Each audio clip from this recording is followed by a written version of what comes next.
사랑하는 형제 여러분, 11월 1일 금요일 새벽 묵상에 오신 것을 환영합니다. 오늘은 사사기 9장 25절부터입니다. 6장부터 이어진 기드온 이야기가 기드온의 아들 아비멜렉 이야기로 이어지고 있는데요. 사사기 9장은 기드온 가문의 멸망을 보여주고 있습니다. 아비멜렉이 세겜 사람들을 선동해서 자기 형제 70명을 학살하고 왕이 되자 학살을 피한 막내 요담이 세겜과 아비멜렉을 저주했는데요. 그 저주의 내용대로 되어가는 과정입니다. 아비멜렉이 이스라엘을 다스린 지 3년에 세겜 사람들이 아비멜렉을 배반했어요. 25절부터 듣겠습니다. 세겜 사람들이 산들의 꼭대기에 사람을 매복시켜 아비멜렉을 엿보게 하고 그 길로 지나는 모든 자를 다 강탈하게 하니 어떤 사람이 그것을 아비멜렉에게 알리니라. 에벳의 아들 가알이 그의 형제와 더불어 세겜에 이르니 세겜 사람들이 그를 신뢰하니라. 그들이 밭에 가서 포도를 거두어다가 밟아 짜서 연회를 베풀고 그들의 신당에 들어가서 먹고 마시며 아비멜렉을 저주하니 에벳의 아들 가알이 이르되 아비멜렉은 누구며 세겜은 누구기에 우리가 아비멜렉을 섬기리요? 그가 여룻바알의 아들이 아니냐? 그의 신복은 수불이 아니냐? 차라리 세겜의 아버지 하몰의 후손을 섬길 것이라. 우리가 어찌 아비멜렉을 섬기리요? 이 백성이 내 수하에 있었더라면 내가 아비멜렉을 제거하였으리라. 하고 아비멜렉에게 이르되 네 군대를 증원해서 나오라 하니라. 네, 25절에 에벳의 아들 25절. 네. 세겜 사람들이 산들의 꼭대기에 사람을 매복시켜서 아비멜렉을 엿보게 하고 그 길로 지나는 모든 자를 다 강탈하니 어떤 사람이 그것을 아비멜렉에게 알리니라. 네. 아마도 아비멜렉은 권좌에 앉은 후에 폭정을 한 듯하고요. 그래서 세겜 사람들은 강도짓을 시작했어요. 아비멜렉에게 들키지 않으려고 망을 보게 하고 그리심산과 에발산의 꼭대기에서 강도짓을 했는데 이것은 어느 첩자의 제보로 아비멜렉에게 알려지고 말았습니다. 그 과정이 29절까지 내용입니다. 반역도당의 수장은 가알입니다. 26절에 에벳의 아들 가알이 나오죠. 에벳의 아들 가알이 정확히 누구인지 어디 출신인지는 알 수 없고요. 다만 조직폭력배의 두목인 것으로 여겨집니다. 세겜 사람들은 가알을 이용하여 아비멜렉에게 반역하고 싶었고 가알 역시 이 상황을 이용해서 왕권을 장악하고 싶었습니다. 그래서 이제 포도 수확하는 계절에 바알 숭배를 하는 신전에서 종교 축제를 벌인 것이죠. 그들의 신당에 들어가서 이제 먹고 마시며 아비멜렉을 저주했다. 그래서 이제 공공연하게 아비멜렉을 저주했고 아비멜렉에 대한 세겜 사람들의 악화된 그런 감정이 느껴지죠. 이미 일부의 감정이 아니라 일반화된 감정이었기에 이런 행사를 벌인 것입니다. 그것을 가알이 이용한 것이죠. 그래서 가알이 그 사람들의 마음이 아주 이렇게 이제 업되었을 때에 이런 말을 이제 하는 것입니다. 아비멜렉은 누구냐? 세겜은 누구기에 우리가 아비멜렉을 섬기리요? 이렇게 아비멜렉은 바알 신에 대항한 여룻바알이라는 기드온의 아들이잖아요. 바알을 섬기는 세겜 사람들이 왜 아비멜렉을 섬기냐? 이런 말이죠. 스불은 세겜의 방백인데요. 아비멜렉이 임명한 사람에 지나지 않기 때문에 스불을 섬길 것이 아니라 차라리 하몰의 후손을 선출해서 다스리게 하자, 이런 말을 했습니다. 하몰은 히위 족속의 조상입니다. 간단히 말하면 세겜은 세겜 사람이 다스리게 하자, 이 말이죠. 이 말이 세겜 사람들의 마음을 움직였습니다. 그래서 29절에 이 백성이 내 수하에 있었더라면 내가 아비멜렉을 제거하였으리라, 이런 말을 하니까 이제 나를 대표로 인정해달라, 이런 의미잖아요. 그리고 아비멜렉에게 이르되, 물론 아비멜렉이 앞에 있는 건 아니지만 이제 내 군대를 증원해서 나오라, 이러면서 만용을 부리고 있는 거예요. 아마도 에벳의 아들 가알 자신도 히위 족속이었던 것 같고요. 자기를 따라만 준다면 자기가 아비멜렉을 쫓아낼 수 있다면서 아비멜렉에게 선전포고를 하고 이제 선동적인 그런 만용을 부렸습니다. 30절부터. 그 성읍의 방백 스불이 에벳의 아들 가알의 말을 듣고 노하여 사자들을 아비멜렉에게 가만히 보내어 이르되 보소서, 에벳의 아들 가알과 그의 형제들이 세겜에 이르러 그 성읍이 당신을 대적하게 하니 당신은 당신과 함께 있는 백성과 더불어 밤에 일어나 밭에 매복하였다가 아침 해 뜰 때에 당신이 일찍 일어나 이 성읍을 엄습하면 가알 및 그와 함께 있는 백성이 나와서 당신을 대적하리니 당신은 기회를 보아 그에게 행하소서 하니 네, 세겜의 행정 책임자인 스불은 아비멜렉에게 가알과 세겜 사람들의 반역 사실을 알리고요. 가알을 치는 매복 작전까지 제안을 합니다. 상세하게. 성 외곽에 매복했다가 아침 일찍 전투 준비가 되지 않는 시간에 성문을 열자마자 허를 찌르는 기습을 하라라는 그런 내용이죠. 34절. 아비멜렉과 그와 함께 있는 모든 백성이 밤에 일어나 네 때로 나누어 세겜에 맞서 매복하였더니 에벳의 아들 가알이 나와서 성읍 문 입구에 설 때에 아비멜렉과 그와 함께 있는 백성이 매복하였던 곳에서 일어난지라.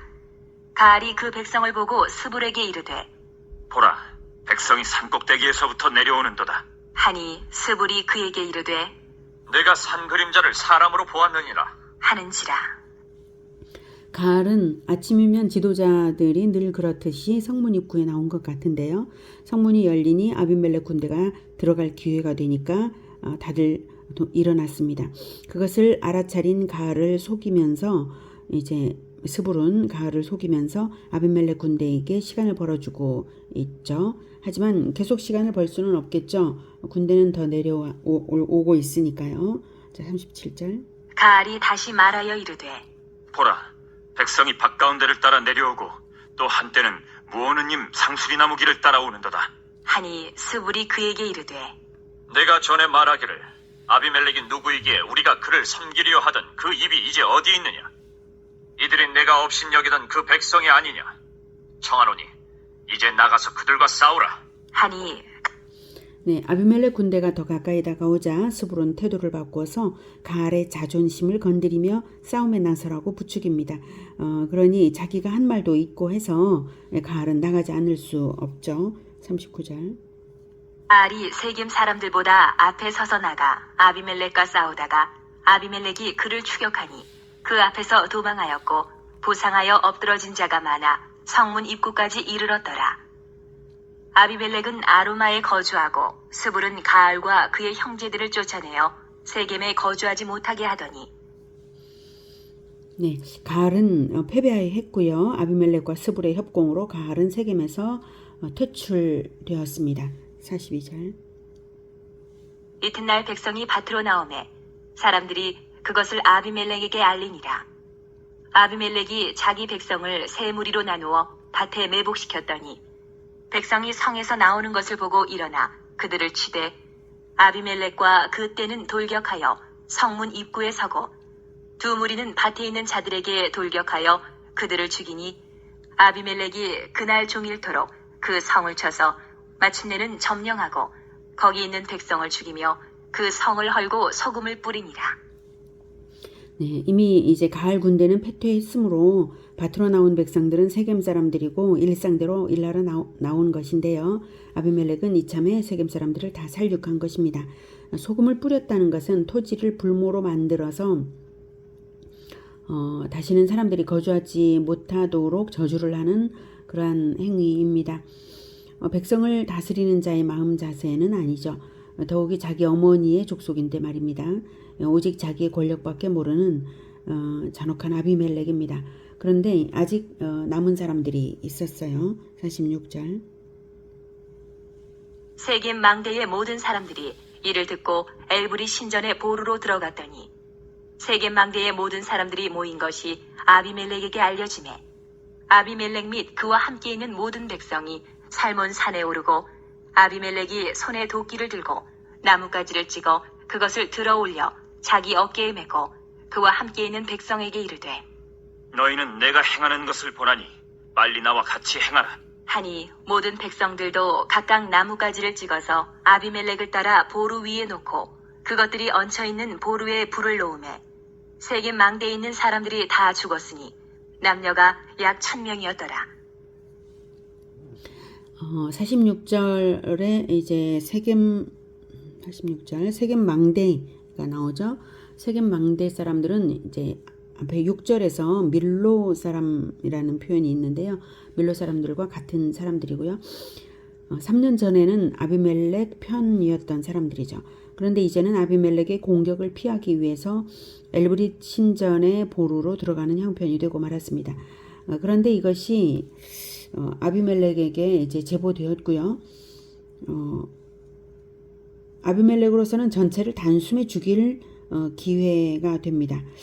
그리고 작전은 숲이 우거진 살문산의 땔감을 이용했습니다. 그 나뭇가지를 이용해서 아비멜렉은 세겜 망대 사람들을 이제 불질러서 학살했습니다.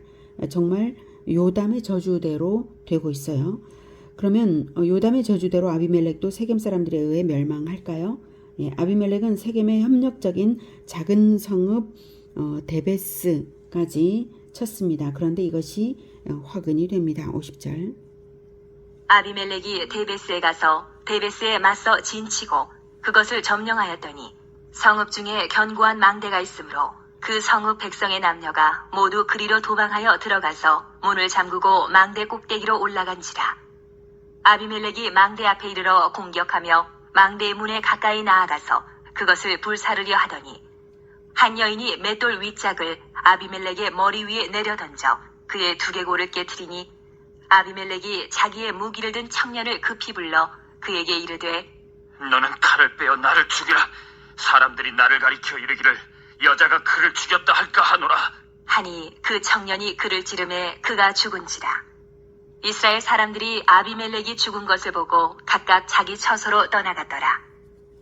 네, 아비멜렉은 자기 뜻대로 되어가는 줄로 여겼지만 뜻밖에도 여인이 던진 맷돌에 맞아 죽었습니다. 청년이 그런데 아비멜렉이 죽어가는 중에도 청년을 시켜서 이제 자기를 죽이라고 하죠.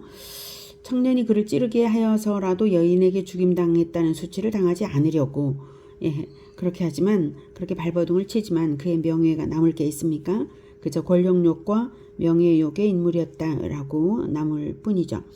아비멜렉이 죽으니까 싸움의 명분은 사라져 버렸고요. 이스라엘 사람들은 이제 흩어졌습니다. 얼마나 헛되고 악한 일에 동원되었던 것입니까? 하나님을 반역한 그런 자들은 헛되고 악한 일로 인생이 수고로울 뿐임을 알게 합니다. 56절. 아비멜렉이 그의 형제 70명을 죽여 자기 아버지에게 행한 악행을 하나님이 이같이 갚으셨고 또 세겜 사람들의 모든 악행을 하나님이 그들의 머리에 갚으셨으니 여룻바알의 아들 요담의 저주가 그들에게 응하니라. 네, 아비멜렉은 형제 학살로서 자기 아버지 기드온에게 극악한 행동을 했으므로 하나님의 보응이 없을 수가 없는 것입니다. 56절에 자기 아버지에게 행한 악행을 하나님이 이같이 갚으셨고 그래서 하나님께서 섭리하셔서 세겜 사람들을 사용하셔서 그렇게 하신 것입니다. 그리고 세겜 또한 우상 숭배자들이었죠. 예, 그들도 역시 하나님께서 벌을 내리신 것입니다. 하나님을 대적하며 아비멜렉이 반인륜적 행위를 조장한 것, 그것이 세겜 사람들의 죄이니까 하나님께서 보응하신 것입니다. 오늘은 하나님께서 인간 채찍을 사용하셔서 악한 자들을 심판하시는 것을 보았습니다. 하나님은 진리의 심판주이시므로 하나님을 대적하는 악행을 결코 좌시하지 않으십니다. 요담의 저주는 진리대로의 선언이었으므로 그 저주대로 되었습니다. 하나님이 진리의 심판주이신 것을 생각할 때에 우리는 진리편에 굳건히 서서 하나님을 배신하지 않고 이웃과 형제를 선대하여야 할 것을 다시 확인하게 됩니다. 대접받은 대로 갚아주시는 하나님께 우리가 악의 보응이 아니라 오직 선한 보상만 받는 우리 모두가 되기를 축복합니다. 이로써 6장부터 시작된 기도원 이야기가 마무리되었는데요. 기도원이 하나님의 부르심에 응하여 이스라엘을 구원은 하였으나 우상 숭배를 뿌리 뽑은 것이 아니라 자기가 우상화의 단초를 만들었고, 기도원이 겸손이 부족하여서 동족을 용서하지 못하고, 또 절제가 부족하여서 많은 아내와 첩을 두고 자식을 낳기는 하였으나 진리로 키우지 않아서 이 모든 일들의 근원을 만들었습니다. 결국 기도원도 사사기 악순환의 한 패턴을 만드는 데 머물렀고요. 이스라엘은 사사 드보라 이후 더 암흑 속으로 퇴보하고 있는 모습입니다. 어떻게 악순환을 끊어내고 언약 백성으로서 생명력을 회복할 수 있을까요? 우리는 역사에서 배워야 합니다. 이스라엘은 여러 번의 악순환을 반복하고 있는데 그것이 가장 어리석은 것이죠. 우리라도 역사에서 제대로 배워야 됩니다. 그 답이 뭔가 하면 오직 우리 주 예수 그리스도의 제자화 명령을 지키는 것입니다. 예수님은 모든 민족을 제자 삼아 세례를 베풀라고 하셨습니다. 복음화, 제자화, 이것이 역사의 어둠을 넘어서는 답입니다. 복음전도법을 잘 익혀서 일상 속에서 사용하고 날마다 새벽 묵상과 성경 읽기로서 가정에서 성경 교육을 실행하여서 언약 백성의 생명력을 잃지 않는 우리 모두가 되기를 권해드립니다. 기도하겠습니다. 하나님, 기도원의 승리가 대단했다 할지라도 오직 하나님의 은혜로 이스라엘에게 베풀어진 것이고, 기도원이 겸손했어야 했는데도 겸손하지 못하여서 우상숭배의 단초를 만들었던 것, 그것을 봅니다. 하나님, 우리는 겸손하게 주님을 따르겠습니다. 하나님의 은혜로 이루어지는 놀라운 승리가 분명히 있을 것인데, 그것이 있을 때에 우리가 교만하지 않도록 주님 도와주시옵소서. 오직 겸손으로 오직 하나님께만 영광 올려드리는 우리 모두가 되게 도와주시옵소서. 그리고 끝까지 예수님께서 명령하신 복음과 제자와의 길을 끝까지 포기하지 않고 잘 갈 수 있도록, 그리하여서 우리의 후손들, 우리의 제자들이 대를 이어서 온 세계로 복음의 일꾼으로 나아갈 수 있도록 도와주시옵소서. 오늘 하루도 하나님 인도하시며 주의 뜻대로 살아갈 때에 안전하고 건강하고 평안하고 형통하도록 예수 제자교회 모든 사람들을 복 주시옵소서. 예수 그리스도 이름으로 기도드립니다. 아멘. 이어서 개인 기도하시겠습니다.